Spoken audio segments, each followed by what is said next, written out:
क्या अभी आया क्या? Hello hello hello hello hello hello. हाँ, आ गया आ गया आ गया आ गया। स्टार्टिंग में मेरे को लगता है कुछ प्रॉब्लम हुआ था। कैसे हैं आप लोग सब? Hello hello hello. मेरे से ही शायद कुछ गलती हो गई थी। हेलो मित्रों, कैसे हैं आप लोग? क्या हालचाल? अरे हाल कैसा है जनाब? क्या क्या हालचाल बताइए। क्या हाल चाल है आपका? अरे बोलिए, फरमाइए फरमाइए। क्या आदेश है? अरे भैया आज टेस्ट है। आज टेस्ट है, टेस्ट। यस, आज टेस्ट है। Good morning good morning. आज के टेस्ट आचे। हाँ, आज 12:30 बजे टेस्ट है। एकदम सही। हाँ, रेडी है टेस्ट के लिए? 10 क्वेश्चन है टेस्ट में, 2 मार्क्स ईच। कोई नेगेटिव मार्किंग नहीं रखी है मैंने। 20 मार्क्स का एग्जाम है। अभी तक जो पढ़ा है उसके ऊपर। खेलना तो पड़ेगा बेटा, खेलते होवे, खेलते तो होवे। टेस्ट का लिंक भी आपके साथ शेयर कर दिया गया था नोटिफिकेशन की तरह। आज न्यू योद्धास दिख रहे हैं यहां। कौन न्यू दिख रहा है भैया? जो फर्स्ट आया उसको एक आईपैड। अच्छा, जो फर्स्ट आया उसको देव का किडनी मिलेगा। हाँ, और देव का किडनी बेच के वो आईपैड मैकबुक जो भी लेना चाहे वो ले सकता है। उसको देव का किडनी मिलेगा, और वो चाहे तो उसको देव के हार्ट के लिए भी एक्सचेंज कर सकता है। जो भी बॉडी पार्ट वो देव का चाहे उसको ले सकता है वो। ये फ्रीडम उसको दिया जाएगा। ठीक है, ये फ्रीडम उसको दिया जाएगा। ओके, चलिए शुरू करते हैं। तो सर, शुरू करने से पहले मेरा आपसे एक सवाल है? शुरू करते ही सवाल है? हाँ भैया, शुरू करते ही एक सवाल है छोटा सा।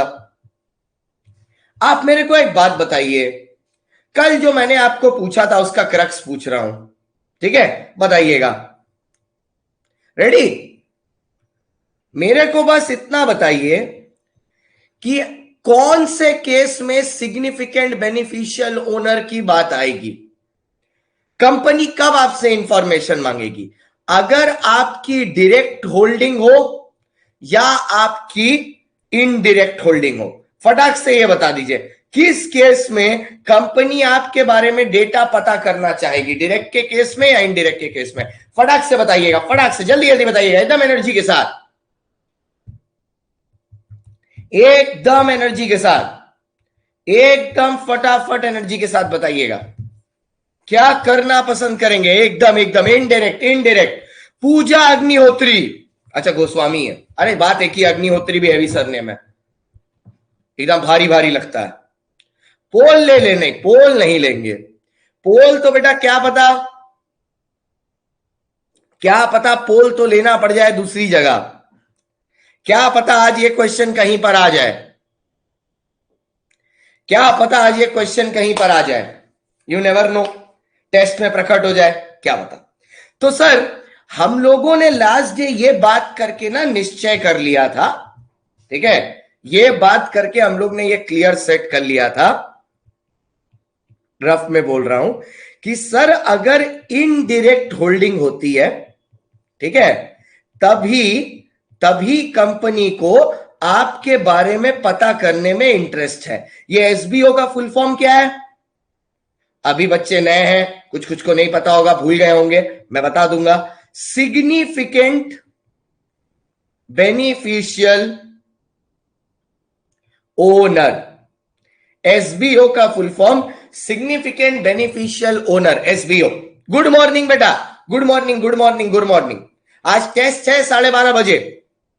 Test today at 12:30 PM। ठीक है, जो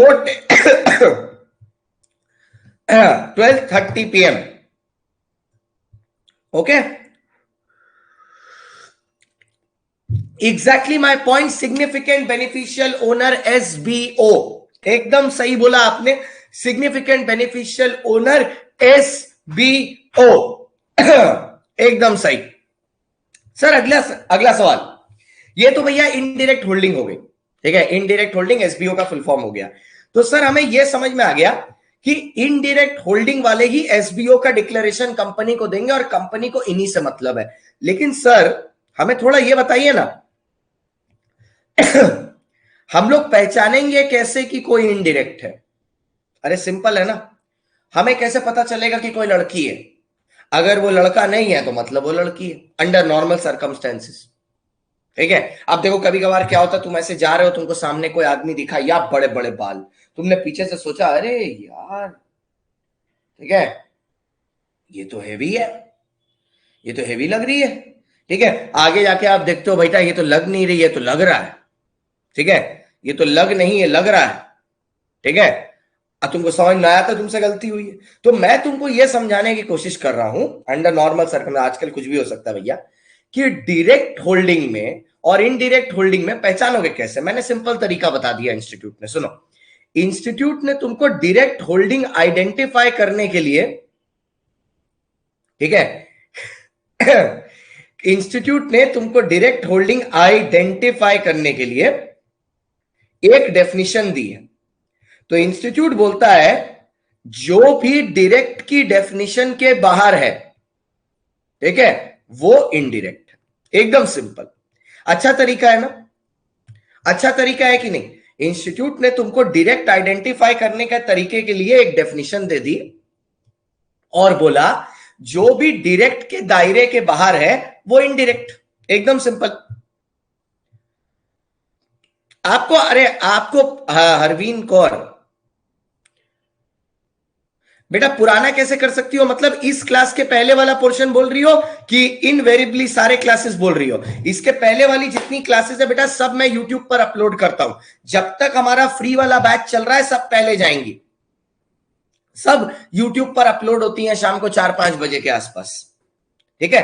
पर फिर भी 11 बजे सुबह लाइव करने की आदत डालिए बेटा प्लीज, लाइव करने का मजा कुछ और होता है, ठीक है। आइए सुनिए सुनिए सुनिए सुनिए। तो सर डायरेक्ट होल्डिंग कैसे पता चलेगी? थोड़ा ये बताइएगा, डायरेक्ट होल्डिंग कैसे पता चलेगी? हम बोले सर बिल्कुल बताएंगे। डायरेक्ट होल्डिंग मतलब जब जो शेयर होल्डिंग है, जब जो शेयर होल्डिंग है is in name of the person, जब वो उस आदमी के नाम में है, name of the person who is registered as a member, as a member। Sir अगर आप कंपनी के बुक्स में मेंबर की तरह ऑलरेडी रजिस्टर्ड हैं, हाँ, अगर आप कंपनी के बुक्स में मेंबर की तरह ऑलरेडी रजिस्टर्ड हैं और शेयर्स भी आप ही के पास हैं, तो आपकी तो डायरेक्ट होल्डिंग हो गई ना, इनडायरेक्ट में जाने की जरूरत ही नहीं। आप ही देखो, आप ही शेयर्स को होल्ड कर रहे हो और उसमें जो बेनिफिट है वो भी आप ही का है, बेनिफिट भी आप ही को मिल रहा है क्योंकि मेंबर भी आप ही हो। मतलब अगर मैं सेक्शन सेक्शन खेलना शुरू करूं मतलब 88(1)A में रजिस्टर ऑफ मेंबर्स में आप ही का नाम लिखा हुआ है तो कोई प्रॉब्लम ही नहीं, आप ही का नाम लिखा है तो कोई प्रॉब्लम ही नहीं है। हेलो अपर्णा, हेलो अपर्णा, या तो सर समझो, या तो ये समझो, shares have been acquired under 89(2)। अरे सर, अरे सर, ये 89(2) क्या है सर? 89(2) क्या है? अरे मेरे भाई ये याद है, ये याद है 89(2)। दिखाता हूं, रुक जाओ, 89(2) दिखाता हूं। सेक्शन 89(2) में अगर आप शेयर होल्डर हो,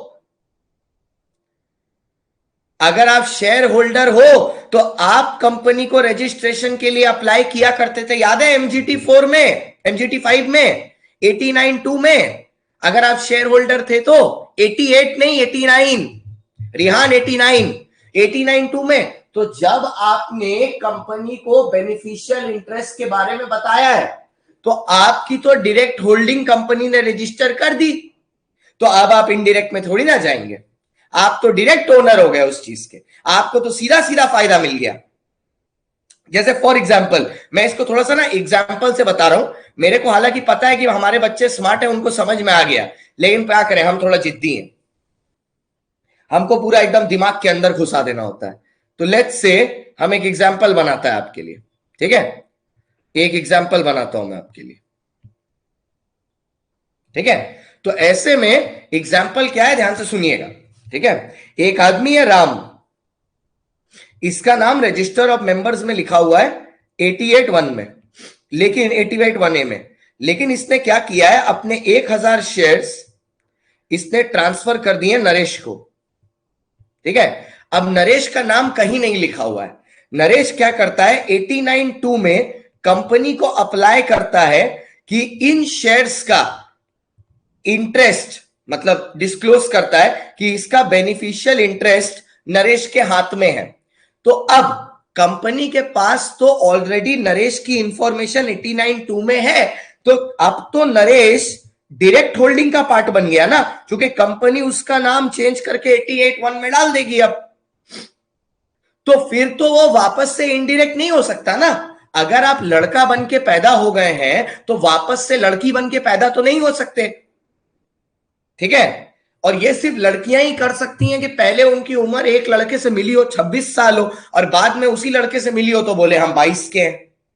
लड़के, लौंडे और इंसान ये नहीं कर सकते, उम्र सिर्फ बढ़ती है, वापस नहीं जा सकती। तो अगर आप एक बार डायरेक्ट होल्डिंग में आ चुके हैं तो वापस से इनडायरेक्ट में कैसे जा सकते हैं?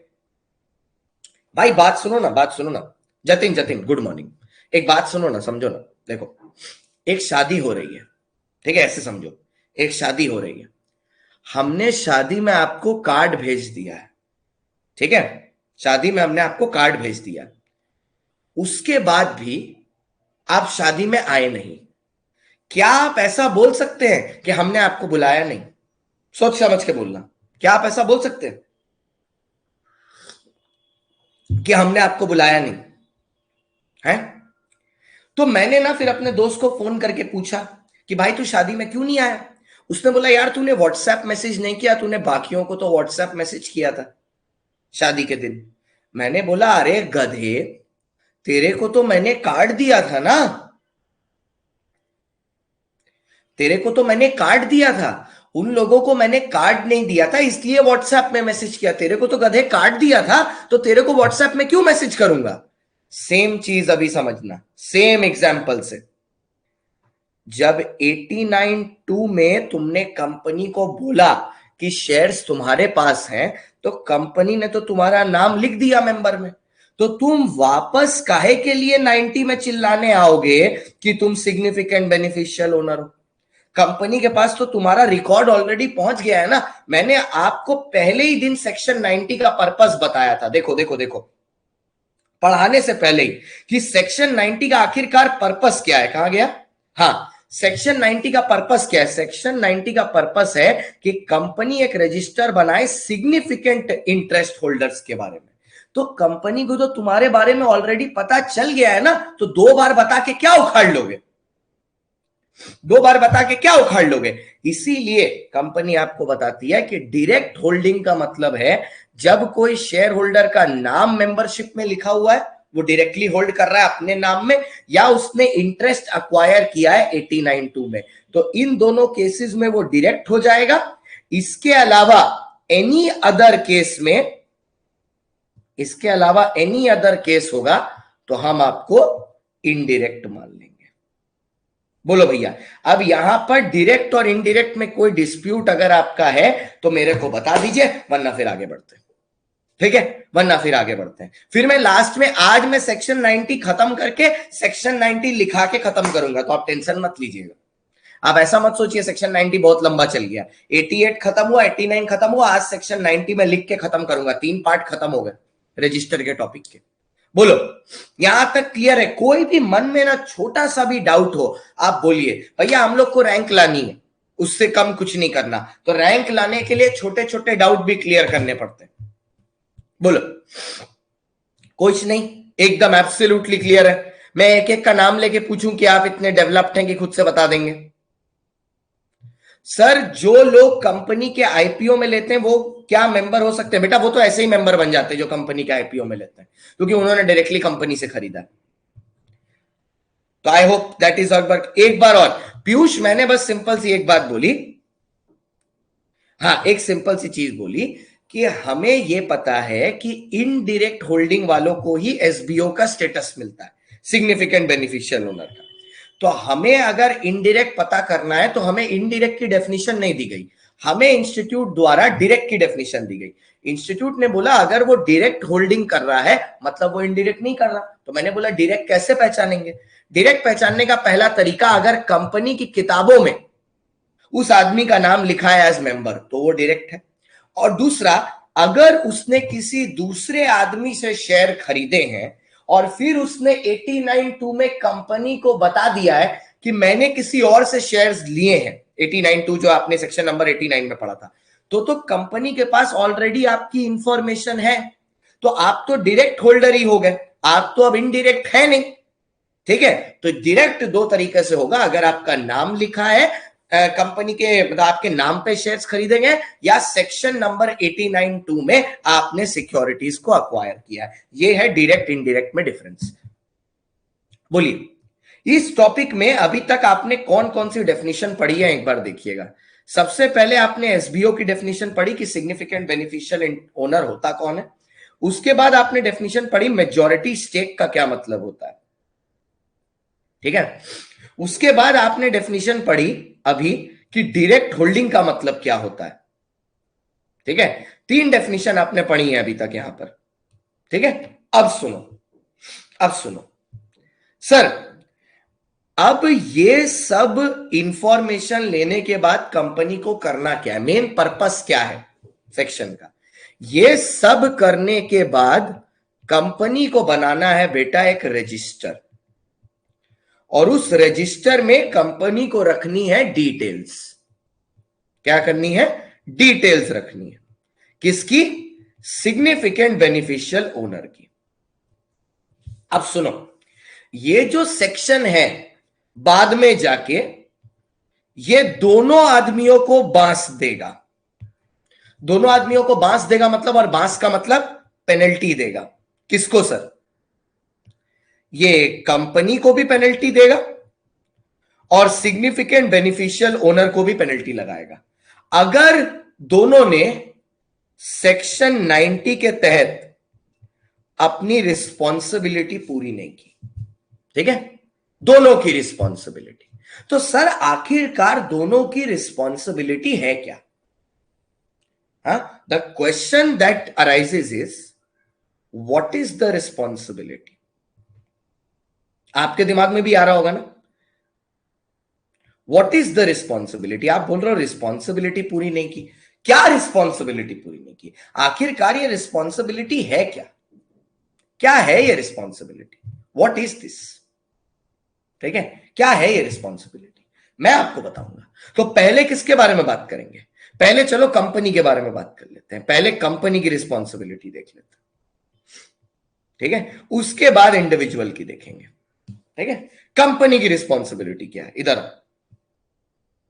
मैंने, पता है मैंने थोड़ा सा गंदा कर दिया, हाँ, पर ये गंदा करने से ना, देखो जितनी गंदी किताब होगी उतना साफ दिमाग होगा। ठीक है, सबसे पहला रिस्पॉन्सिबिलिटी कंपनी का ये है to identify SBO and ask them to submit info. भैया सुनो, ये सेक्शन जो 90 है ना, ये ओनस टू प्रूफ, क्या बोला मैंने? ये जो सेक्शन नंबर 90 है ये ओनस टू प्रूफ कंपनी पर रखता है। सर ओनस टू प्रूफ मतलब जो बर्डन है ना, बर्डन वो कंपनी के ऊपर है ये प्रूफ करने का कि सिग्निफिकेंट बेनिफिशियल ओनरशिप है कि नहीं। जो बर्डन है वो कंपनी के ऊपर है ये प्रूव करने का कि सिग्निफिकेंट बेनिफिशियल ओनरशिप है या नहीं है। ये बर्डन किसके ऊपर है प्रूव करने का? कंपनी के ऊपर। The burden is on the company to prove that whether there is significant beneficial ownership, yes or no. और अगर है तो भैया आप आइडेंटिफाई करें। अच्छा सर मैं नहीं करूंगा, मैं कंपनी हूं, मैं नहीं करूंगा, बस होगा, ठीक है, तो करते हो करना पड़ेगा। चलो देखते हैं सर तो क्या करना है कंपनी को।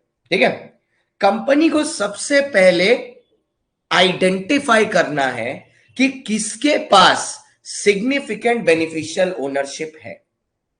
ठीक है, उसको उसको एक नोटिस भेजना है अंडर बेन 4। सर बेन कहां से आया? अरे beneficial interest, short form Ben. मैंने बोला ना फॉर्म का नंबर ऐसे ही बनते हैं। तो वो बेन 4 में, ठीक है, किसमें? बेन 4 में कंपनी नोटिस भेजेगा। बेन 4 में कंपनी एक नोटिस भेजेगा, ठीक है, कंपनी एक नोटिस भेजेगा कौन से फॉर्म में? बेन 4 में। किसको? सिग्निफिकेंट बेनिफिशियल ओनर को, उसको भेजेगा।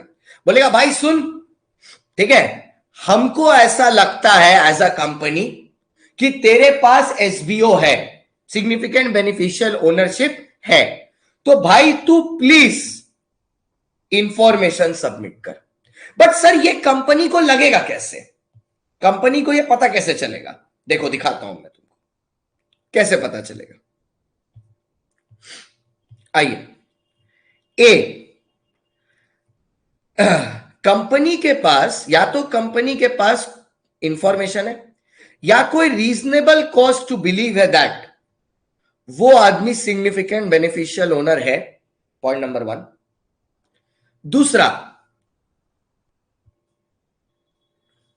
या कंपनी के पास नॉलेज है of the identity of the significant beneficial owner, या तीसरा, वो पिछले 3 साल में, लास्ट 3 इयर्स में इस शेयर्स का बेनिफिशियल ओनर था on the date in which notice is issued. मतलब सुनो सर, ऐसा नहीं है कि कंपनी नींद से उठेगा, ठीक है, और सबको नोटिस भेज देगा कि तुम बेनिफिशियल ओनर हो, तुम हो। अरे कंपनी को कोई इंफॉर्मेशन तो होनी चाहिए, ठीक है, तभी ना भेजेगा। तो ये सेक्शन बड़ा सिंपल है, ये बोलता है या तो कंपनी को नॉलेज है, ठीक है, या तो कंपनी को नॉलेज है या कंपनी के पास कोई रीजन टू बिलीव है। भैया दोनों में फर्क समझिएगा। नॉलेज होने का मतलब होता है आपको पता है, रीजन टू बिलीव का मतलब होता है आपको शक है।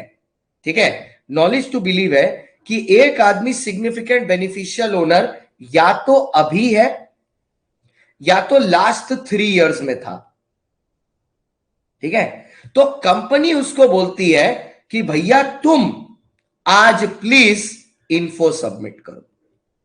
बात समझो, कंपनी को कैसे पता चलेगा? कंपनी को या तो नॉलेज है, ठीक है, कंपनी को या तो नॉलेज है या कंपनी के पास रीजन टू बिलीव है, मतलब उसके पास कोई ऐसी नॉलेज है जिससे कंपनी को ऐसा लगता है कि आप सिग्निफिकेंट ओनर हो, या तो अभी हो या तो पिछले 3 साल में थे।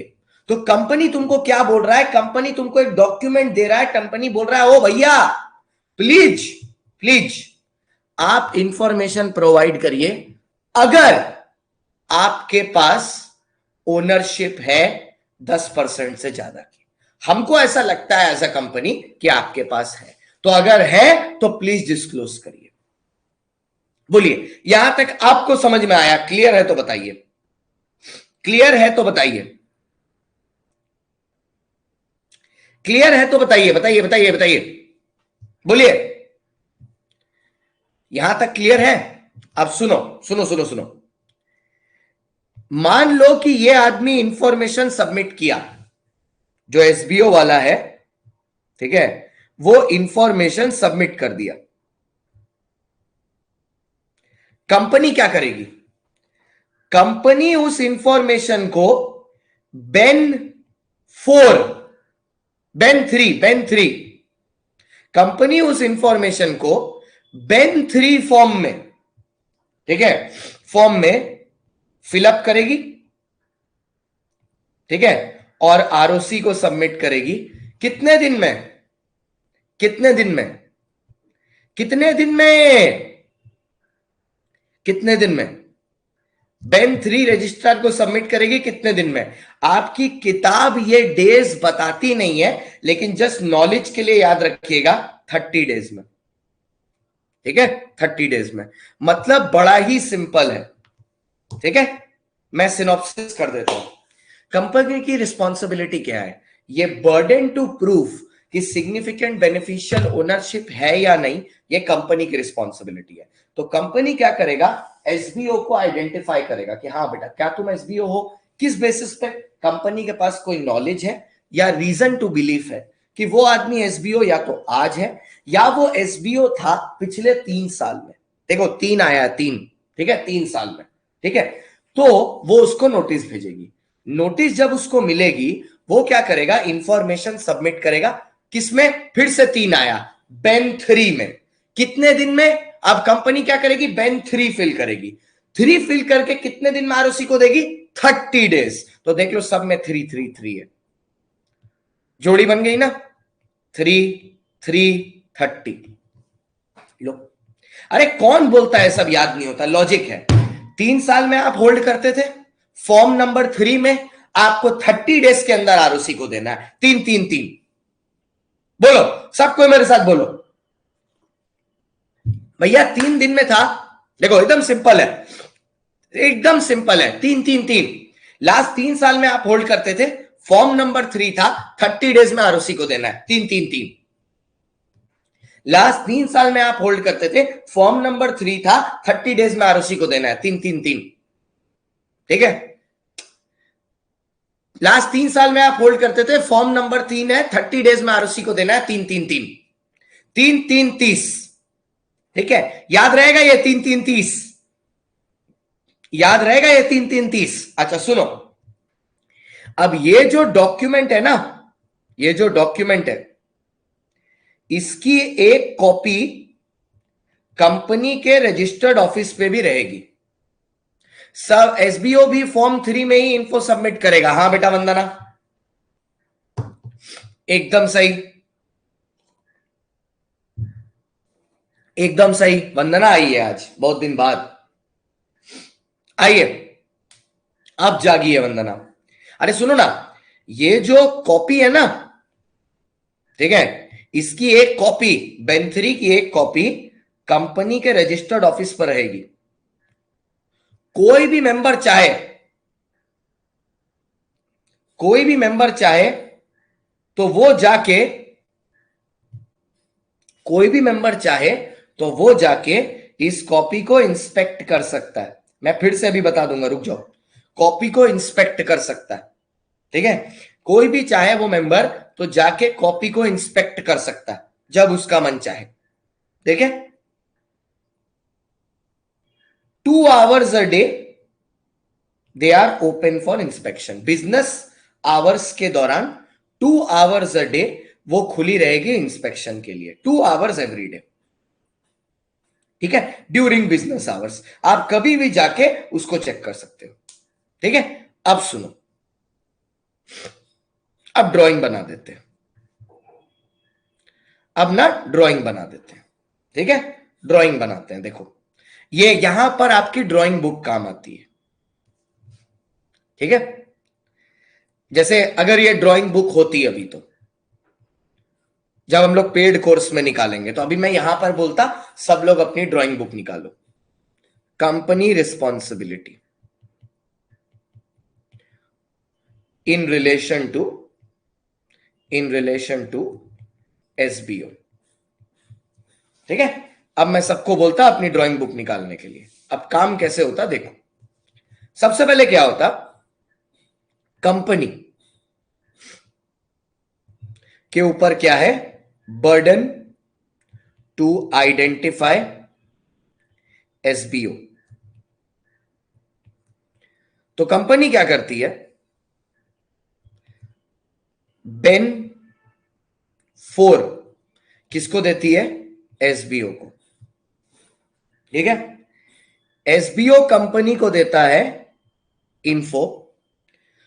कंपनी क्या करती है?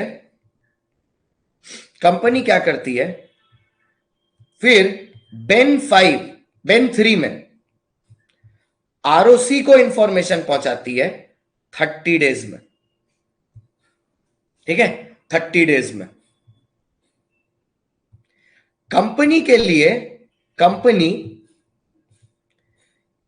एसबीओ को आइडेंटिफाई कैसे करती है? या तो कंपनी को नॉलेज है या क्या है, रीजन टू बिलीव। क्या चीज का? कि वो एसबीओ नाउ है या लास्ट 3 इयर्स। आपका पूरा का पूरा डायग्राम बनकर ready, drawing complete. 2 form number, 2 form number, days, years, सारे के सारी डिटेल यहीं पर ऐसे करके बनेगा। तो पूरा इतना बड़ा सेक्शन प्रेजेंट करने की जरूरत नहीं, एकदम सिंपल इजी टिक आउट। बोलो कैसा लगा? कैसा लगा बताओ?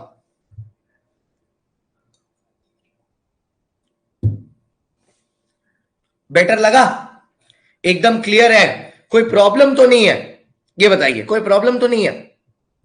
Absolutely clear? बोलो इजी क्लियर।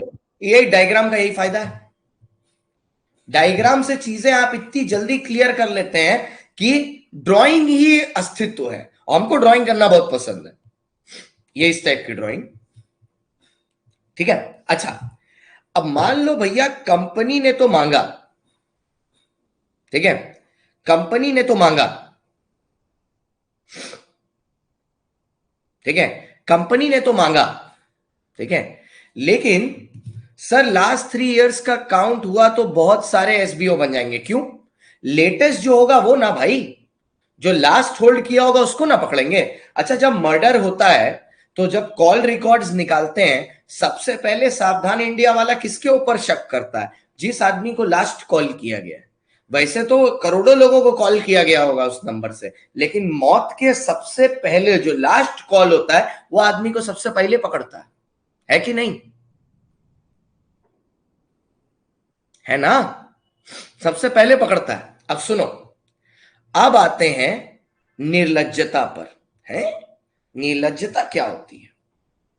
सर ये तो मैंने सब अच्छा अच्छा पढ़ाया। ठीक है, ये है, ये है case if SBO is good boy. ये तो वो केस है अगर एसबीओ गुड बॉय है।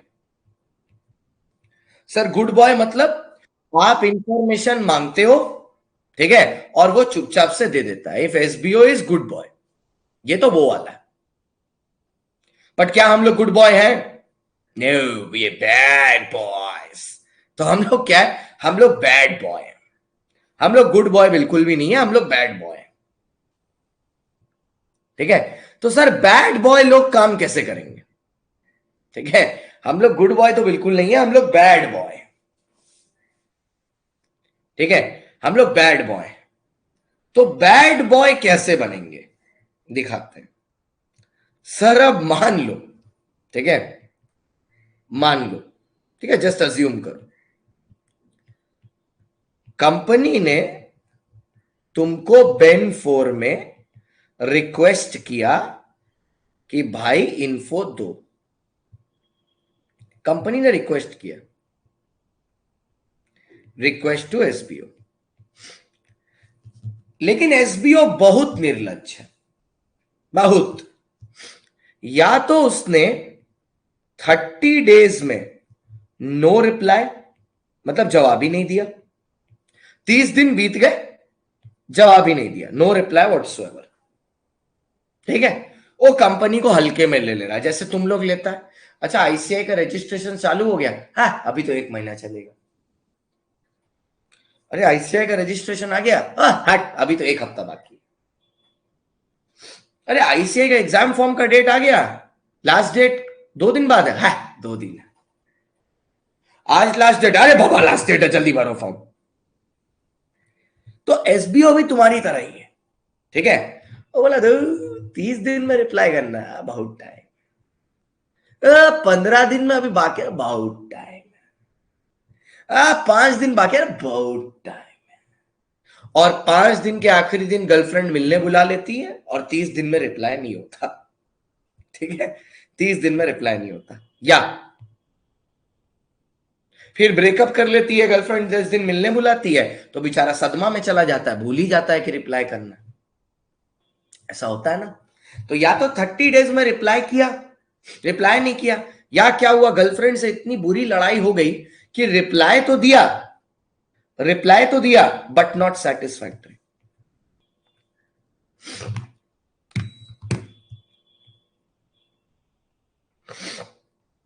रिप्लाई तो दिया बट नॉट सेटिस्फैक्टरी, मतलब उसके रिप्लाई से कोई खुश नहीं है, ठीक है।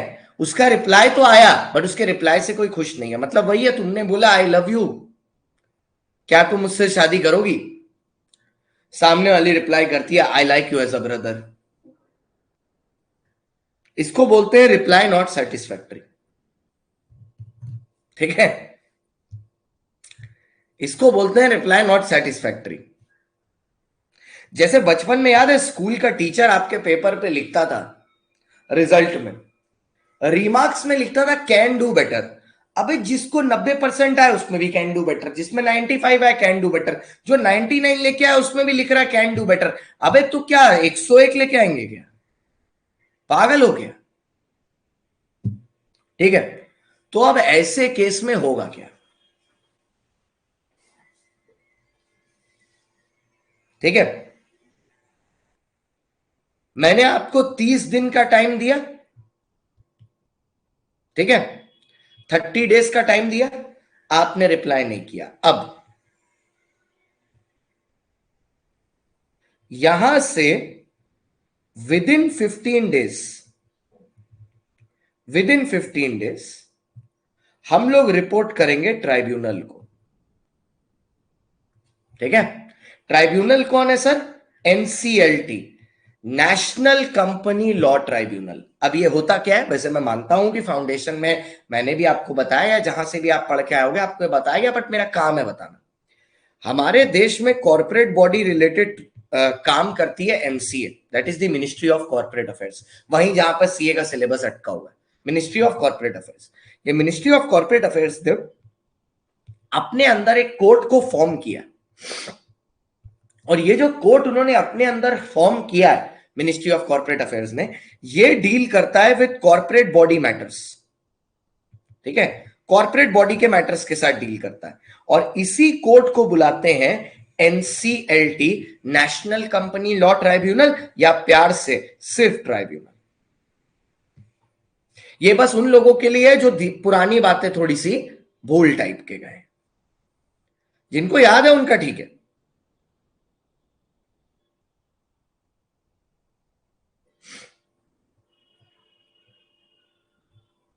जिनको याद है उनका ठीक है, जिनको याद है उनका ठीक है, जो भूल गया वो भूल गया,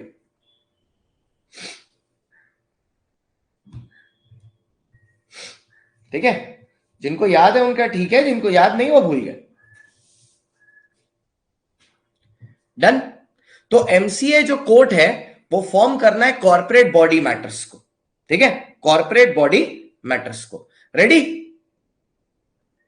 अरे यहां तक कब क्लियर, यहां तक कोई प्रॉब्लम नहीं, हाँ। तो भैया हम लोग क्या करेंगे, फिर जाएंगे ट्रिब्यूनल के पास, या tribunal, whatever you want to call it. कितने दिन के अंदर, 15 दिन के अंदर, ठीक है। कि भैया सुनो, ये एसबीओ बहुत ही निर्लज्ज आदमी है, ये लौंडा रिप्लाई नहीं कर रहा, इसका जब से ब्रेकअप हुआ है ये पागल हो गया है, ना हम लोग को जवाब दे रहा है, ठीक है, ना हम लोग को जवाब दे रहा है ना कुछ। अब ये इंडिया है बेटा, यहां पर कसाब को भी सजा पाने के पहले, जिसने लाइव ऑडियंस के सामने जो न्यूज चैनल पे चला था AK-47 से लोगों को मार के हत्या की थी, उसको भी अपॉर्चुनिटी ऑफ बीइंग हर्ड मिल रहा है। तो तुम तो भैया सिर्फ गर्लफ्रेंड से दुखी होकर रिप्लाई नहीं किए हो, तुम कौन सा पाप करती हो? तो भैया अब क्या होगा, ट्राइब्यूनल आपको देगा opportunity of being heard, opportunity of being heard, opportunity of being heard।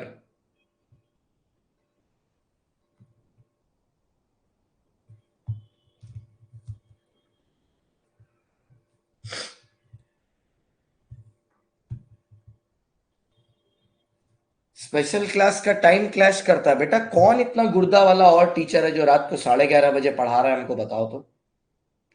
या सुबह 9:30 बजे पढ़ा रहा है स्पेशल पर, हमको बताना थोड़ा सोच के कि मेरे साथ क्लैश कर रहा है।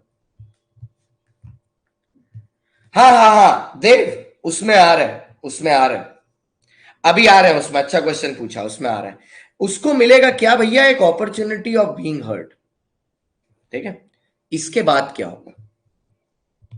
ठीक है, देखो, जिस चीज से लोग सबसे ज्यादा डरते हैं, इसके बाद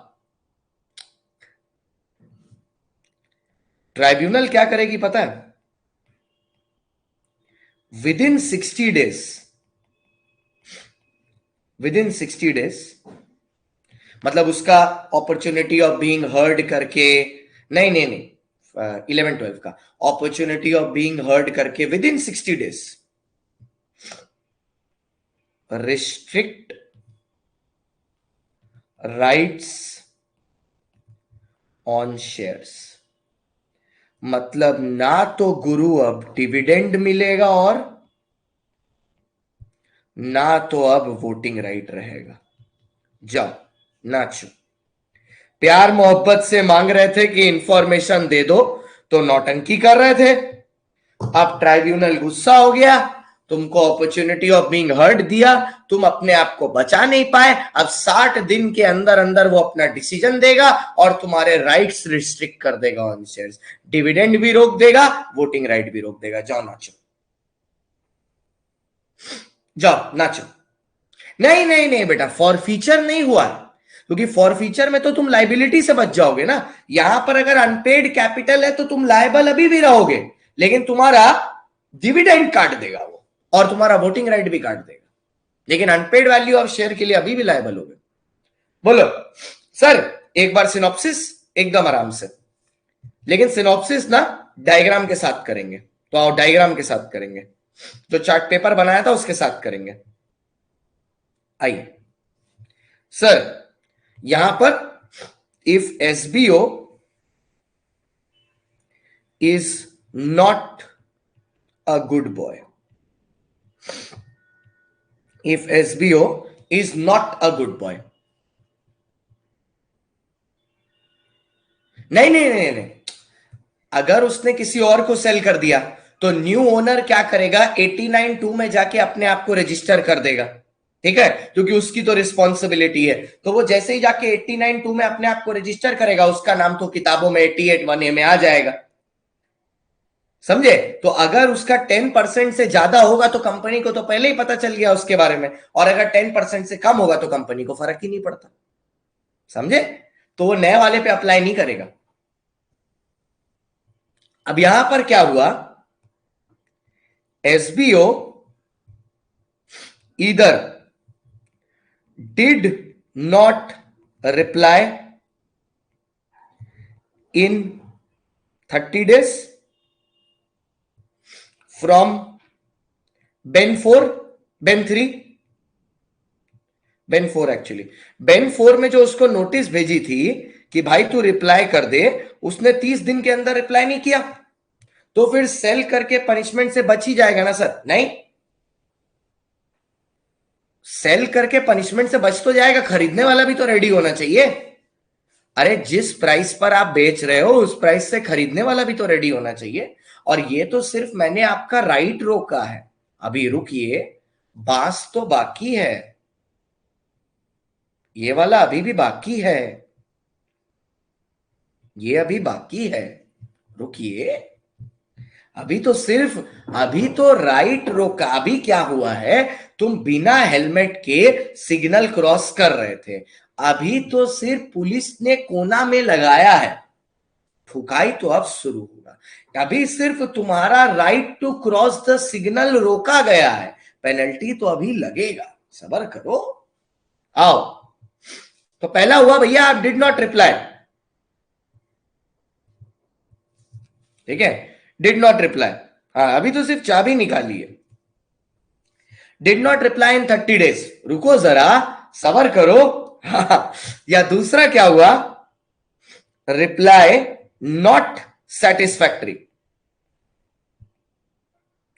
या जो रिप्लाई किया है वो सेटिस्फैक्टरी है नहीं, तो ऐसे केस में हम लोग क्या करेंगे, ऐसे केस में क्या करेंगे, ठीक है, ऐसे केस में क्या करेंगे, we will reach to tribunal, company reach to tribunal in कितना दिन, 15 days, 15 दिन के अंदर कंपनी ट्राइब्यूनल को रीच करेगी, ठीक है, 15 दिन के अंदर। अब ट्राइब्यूनल क्या करेगा, ट्राइब्यूनल देगा एसबीओ को अपॉर्चुनिटी ऑफ बीइंग हर्ड,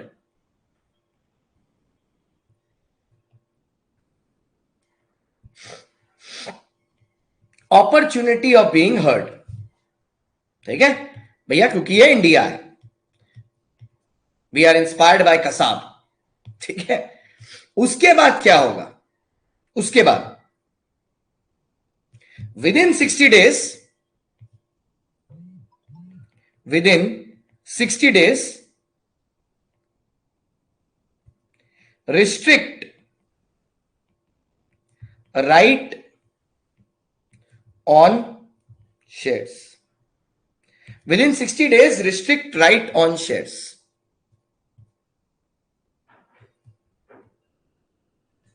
60 दिन के अंदर आप शेयर्स पर राइट रिस्ट्रिक्ट कर देंगे, with in 60 days restrict right on shares, ठीक है, विद इन कितना, 60 days। अब क्या क्या राइट सर, ठीक है, वोटिंग भी गया और डिविडेंड भी गया, दोनों, ये भी नहीं मिलेगा, ये भी नहीं मिलेगा। डायग्राम से क्लियर जल्दी हो जाएगा ना, डायग्राम से क्लियर जल्दी हो जाएगा ना, देखो कितना बढ़िया है।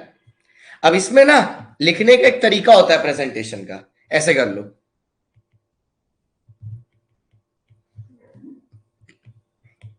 अब डेज याद करने हैं ना, ऐसे कर लो, 15, 30, 60, सब डबल डबल है, 15, 15 से 30, 30 से 60,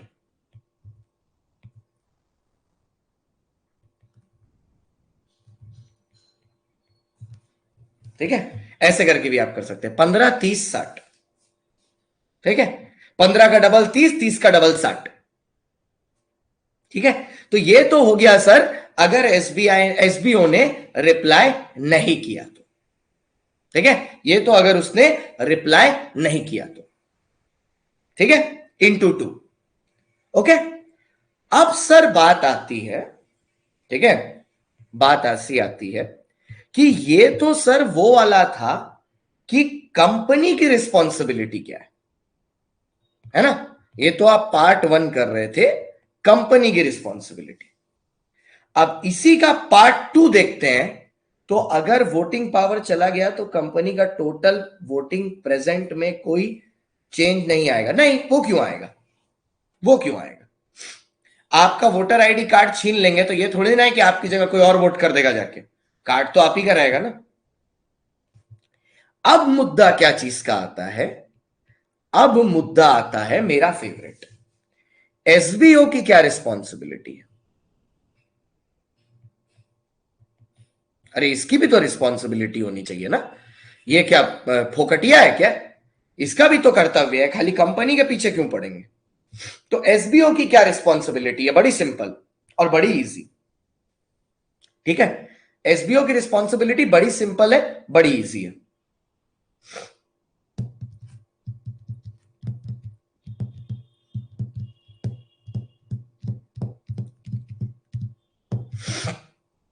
बड़ी सिंपल है, देखिए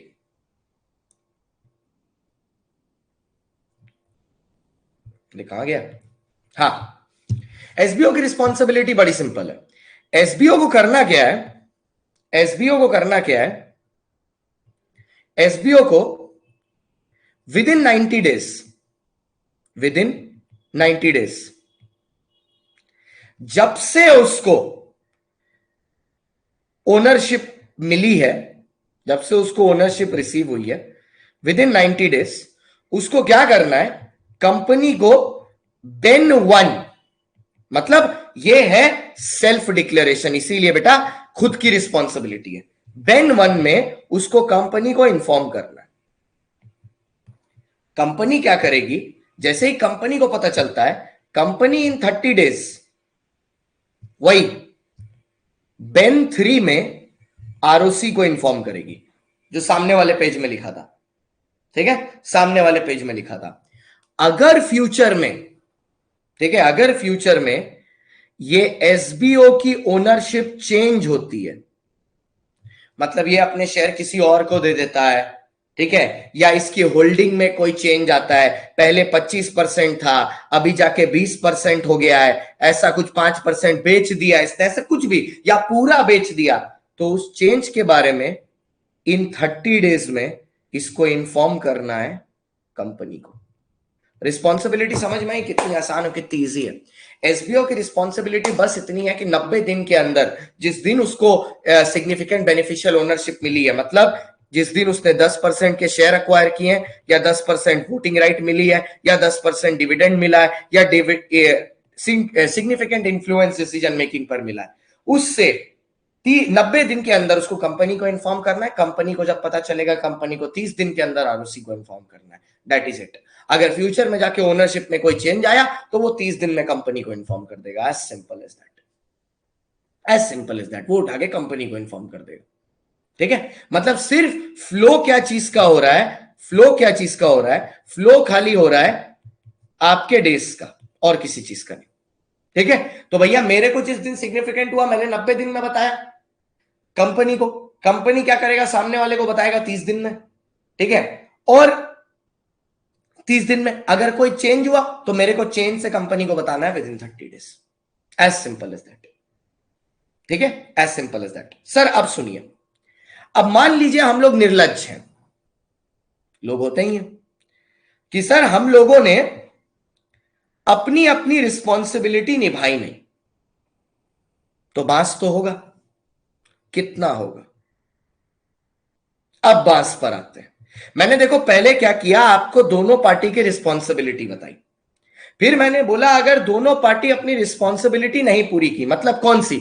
अगर 90 डेज में बता दे फिर भी बेन 4 की नीड नहीं होगी ना, तब तो नहीं होगी ना बेटा, तब तो जरूरत ही नहीं है, तब तो जरूरत ही नहीं है। अरे अगर मैं खुद ही बता दूंगा 90 डेज में, तो उनको मेरे को नोटिस भेजने की क्या जरूरत? अगर अगर मैं खुद ही पुलिस स्टेशन में जाके सरेंडर कर दूंगा, तो उनको मेरे अगेंस्ट अरेस्ट वारंट निकालने की क्या जरूरत है? मैंने तो खुद ही सरेंडर कर दिया जाके। ठीक है, आई फिर तो गुड बॉय है मैं। अब सुनो, बांस देखो। ठीक है, पेनल्टी देखना, पेनल्टी कहां गया वो? हाँ, पेनल्टी देखना। एसबीओ को कितना लगेगा? ठीक है, एसबीओ को कितना लगेगा?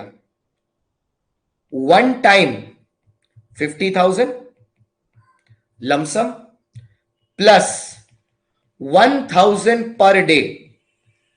तुमको 90 दिन में इंफॉर्म करना था ना, आज 120 दिन हो गया है, तुमने इंफॉर्मेशन दी ही नहीं है। तुमको 90 दिन में इंफॉर्म करना था ना, आज 120 दिन हो गया है, तुमने इंफॉर्मेशन दी नहीं है, तो तुमको वन टाइम पेनल्टी लगेगा 50,000। उसके बाद आपको 30 दिन के लिए 1000 per day default continues up to a maximum of maximum of up to maximum of 2 lakh, up to maximum of 2 lakh.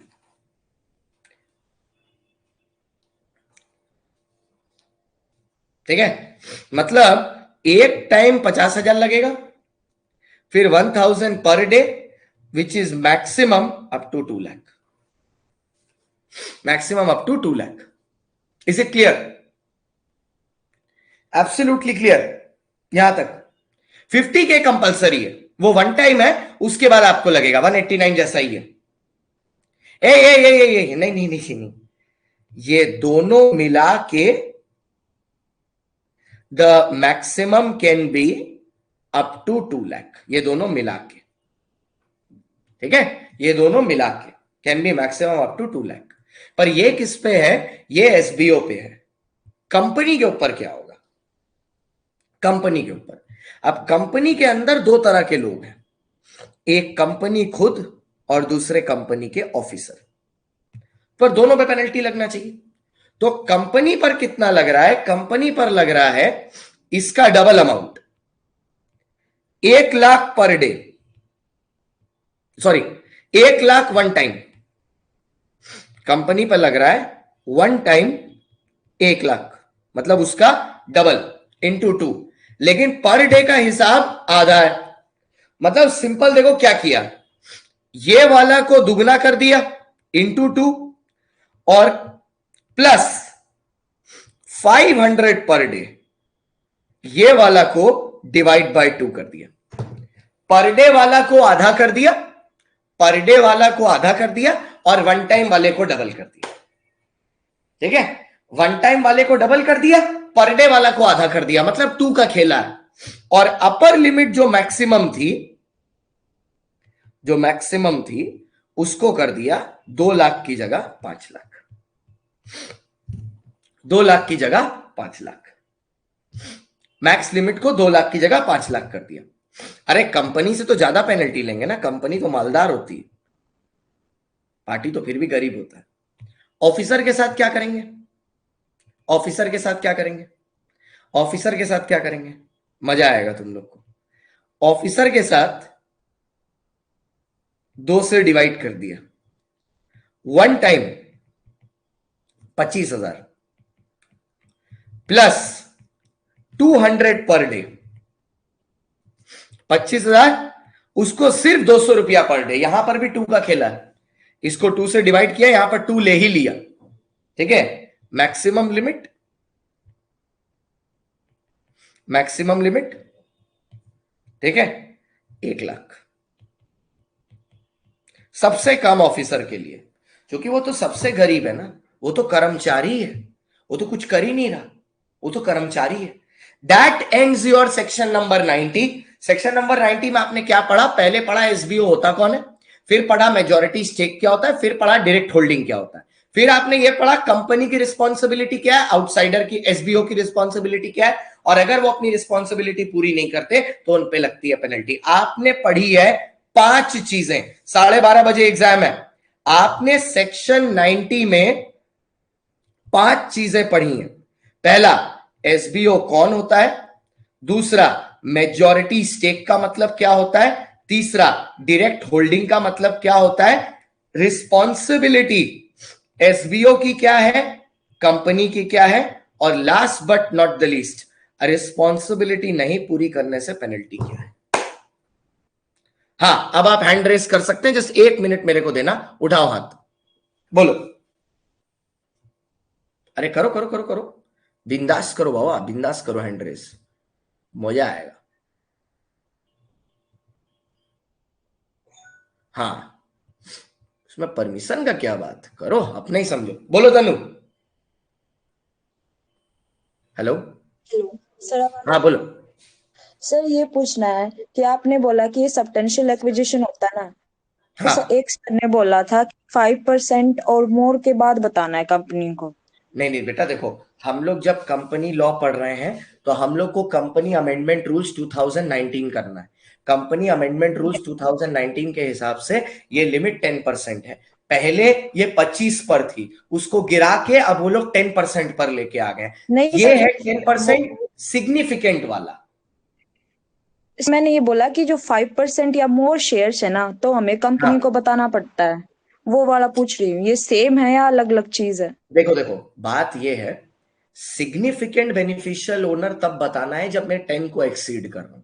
ठीक है, तुम जो 5% वाला CS एग्जीक्यूटिव में पढ़ी हो, वो 5% वाला एप्लीकेबल है सेक्शन 89(2) के लिए, कि 89(2) में अगर मैं शेयर अक्वायर कर रहा हूं तो 5% से ज्यादा अगर मेरा होगा तो मेरे को कंपनी को इन्फॉर्म करना है। वो 89(2) में जो डिस्क्लोजर देना होता है मेंबर को, उसके बारे यस में। सर। ठीक है, ओके लिंक हो सर। गया। Yes sir, yes sir. Perfect, okay, thank you sir.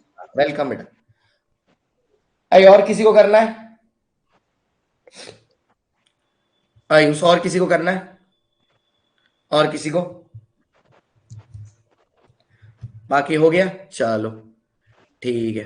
ठीक है, हाँ आया आया देखो। ये कर ही लेते हैं सर, मजा आएगा। वृंदा, हाँ वृंदा बोलो। हेलो। हेलो। हाँ बोलो बेटा। Good morning sir. Good morning बेटा। सर मुझे डायरेक्ट होल्डिंग में कंफ्यूजन आ रहा है कि 89 सेक्शन उसको कैसे अटैच किया था। देखो सिंपल सी चीज है, आप पहले पर्पस समझिए। ये जो सेक्शन नंबर 90 है उसका मेन पर्पस क्या है? उसका मेन पर्पस बस इतना सा है कि हमें ये पता करना है कि कौन सा वो व्यक्ति है जिसके पास होल्डिंग है। ठीक है, सिग्निफिकेंट वाली। सेक्शन नंबर 89(2) में तो आपने ऑलरेडी इन्फॉर्म कर दिया है कंपनी को कि अब कंपनी के किसी और के शेयर्स आपको ट्रांसफर हो गए, आपने कंपनी को बता दिया 89(2) में। तो 89 वहां पर वन तो हाँ सर, 89 वन में किया था ना वो तो। 89(1) में ट्रांसफरर बताता है, 89(2) में ट्रांसफरी बताता है, जिसको मिलता है। ओके। याद है? तो अगर मिलने वाले बंदे ने ऑलरेडी बता दिया है तो कंपनी ने तो तुम्हारा डिटेल ऑलरेडी रिकॉर्ड कर लिया, तो आप वापस से बताने का मेहनत क्यों कर रहे हैं? ठीक है, इसीलिए उसको एग्जेम्पशन दी गई है। इसीलिए वहां पर वो डायरेक्ट होल्डिंग में लिखा है कि आपका नाम तो किताब में चला गया, आप तो अब आप डायरेक्टली होल्डर हैं, आप इनडायरेक्ट तो है नहीं, तो आपके बारे में इंफॉर्मेशन की हमें जरूरत ही नहीं, आपके बारे में तो पता है हमें। ठीक है sir. Clear? Thank you. Welcome बेटा। बोलो बेटा विश्वजीत, जोर से बोलो जय माता दी। बाय बाय, जिनका हो गया वो जा सकते हैं। बोलो, कुछ बोलो। Hello sir. बोलो, फरमाओ। सर मैं पूछ रहा था कि जो आईपीओ लॉन्च करते हैं कंपनी, तो हम्म, जैसे अभी एलआईसी ने किया तो मैंने ले लिया तो मैं उसका मेंबर बन गया डायरेक्ट। कितना में कुछ फॉर्म सबमिट किया मेंबरशिप का? उनकी नहीं तरफ नहीं, से कुछ मैं बस मेल ऐसे ही में? पूछ रहा था, मतलब आईपीओ लॉन्च हाँ, करती है तो हम मेंबर बन जाते हैं ना उसके। नहीं नहीं, तुम अप्लाई किया था शेयर के लिए, तुमको मिला? नहीं नहीं, तो फिर कैसे हुआ? तुम तो पहले मतलब तुमने वो हम मेंबर बन जाएंगे और उसके जब बाद अगर अलॉट किसी को सेल अलॉट कर। करेगा तब तो। जी। उसने अभी शेयर तुमको अलॉट कहाँ किया? वो तो तुमने सिर्फ अप्लाई किया। वो जी अलॉट जी। करेगा तो तुमको मेंबरशिप सर्टिफिकेट आएगा अपने शेयर्स के नंबर के साथ, कि भैया बाकी की पेमेंट कर दीजिए, अब आपको शेयर्स की अलॉटमेंट होगी। अभी तो तुमने सिर्फ अप्लाई किया। और हाँ, जी जी। जो तुम पूछ रहे हो, अगर वो अलॉटमेंट भेजते हैं तुमको तब तुम मेंबर बन जाओगे। अच्छा सर, और उसको अगर मैंने सेकेंडरी मार्केट में सोल्ड कर दिया तो वो बेनिफिशियरी बन जाएगा जो लेगा। एग्जैक्टली, जो तुमसे खरीदेगा वो बेनिफिशियल इंटरेस्ट होल्ड करेगा कंपनी में। अच्छा सर, और सर एक डिविडेंड राइट डाउट उसके था, बाद चला जाएगा। आउट ऑफ द बोलो। सिलेबस है, जरा बता दीजिए सर, ये पेनी स्टॉक्स क्या होते हैं? क्या? पेनी पेनी स्टॉक्स जो स्टॉक्स? अरे जी देखो, मार्केट में कुछ स्टॉक्स ना ब्लू चिप शेयर्स होते हैं। मतलब ये क्या होते हैं, इनमें बहुत ज्यादा मूवमेंट होती है। ठीक है, जी मतलब ये अफोर्डेबल भी है और इनमें मूवमेंट भी बहुत ज्यादा होती है। अब जी बात ये, पेनी स्टॉक्स क्या होते हैं, जिनकी मार्केट में ना बहुत ही सस्ते दामों पे मिलते हैं। ठीक है, एकदम सस्ते दामों में, बीस जी तीस रुपया में, 15-20 रुपया में, तो इनको बोलते हैं पेनी स्टॉक्स। अब इनको आप लंबे दाम में खरीद सकते हो, लंबी क्वांटिटी में, और फिर बेचोगे ना, तब आपको फायदा समझ में आएगा। तब इनको बोलते हैं पेनी स्टॉक, स्मॉल अमाउंट्स में जो मार्केट में बिकते हैं। Okay sir, thank you sir. ठीक है, बाय सर। बाय। अरे तुम, मेरे को समझ में आ रहा है कि तुम लोगों को भैया शेयर मार्केट में बड़ा इंटरेस्ट है। ठीक है, मैं एक सीरीज लॉन्च करने वाला हूं, ठीक है, टीकेडी पर। ठीक है, कंटिन्यूअस सीरीज यूट्यूब शॉर्ट्स के फॉर्म में, स्टॉक मार्केट के बेसिक्स के ऊपर। हमको समझ में आ गया तुमको बहुत इंटरेस्ट है उसके ऊपर, तो मैं ये सीरीज लेके आ रहा हूं, टेंशन मत लीजिए। एकदम बेसिक्स से, कि अगर आपको स्टॉक मार्केट के बारे में कुछ भी नहीं आता है तो आप इन्वेस्टमेंट कैसे शुरू कर सकते हैं वगैरह वगैरह, पूरा बेसिक्स।